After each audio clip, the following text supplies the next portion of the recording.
नमस्कार मंडळी, स्वागत आहे तुमचं आजच्या ब्लॉगमध्ये। मित्रांनो, आम्ही आज चालू आहे फोटोशूट करण्यासाठी आणि आजचा जो ब्लॉग मी बनवतोय तो सगळा पूर्ण आयफोनमध्येच बनवत आहे।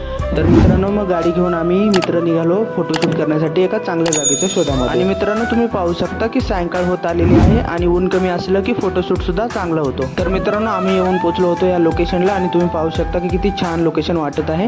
हे घ्या, इकडे माझे दोघे जण भाऊ फोटोशूटचं सुरुवात केलेली आहे। तर मित्रांनो, मग थोडा वेळ आम्ही फोटोशूट केला आणि त्यानंतर मग ठरलं की आपण चला कढीपत्ता आणायला डोंगरावर जाऊया। मग आम्ही निघालो सगळे गाडी घेऊन डोंगराच्या जवळ जाण्यासाठी। तर मित्रांनो, तुम्ही बघू शकता की आपण डोंगराच्या जवळ पोहोचलेलो आहोत आणि किती मोठं जंगल आहे। आता या जंगलामध्ये आपल्याला कढीपत्त्याचं झाड शोधायचंय। तर मित्रांनो, मग आम्ही निघालो कढीपत्त्याचं झाड शोधायला आणि मित्रांनो, वरती चढताना एकदम पुष्पासारखी फिलिंग येत होती। पुष्पा चंदनाचं झाड शोधायला डोंगरावरनं खाली जात होता आणि आम्ही कढीपत्त्याचं झाड शोधायला डोंगर चढून वरती चाललोय आणि आमच्या सोबत कढीपत्त्याचं झाड शोधायला आमचे लांगी गुरुजी सुद्धा आलेले होते। आणि मित्रांनो, डोंगर चढता चढता पूर्ण हालत खराब झाली होती। तर मित्रांनो, अर्धा डोंगर चढला तर आम्हाला इथे एक कपारी दिसली आणि या कपारीमध्ये जास्त करून वाघ वगैरे राहतो।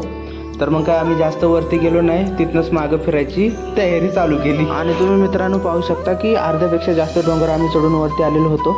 मग तिथनं आम्ही परत निघालो खाली जायला। मित्रांनो, तुम्ही बघू शकता की आम्हाला फायनली झाड भेटलेलं आहे। तर आम्ही पटापट ताजा कढीपत्ता तोडला आणि मग खाली निघून आलो।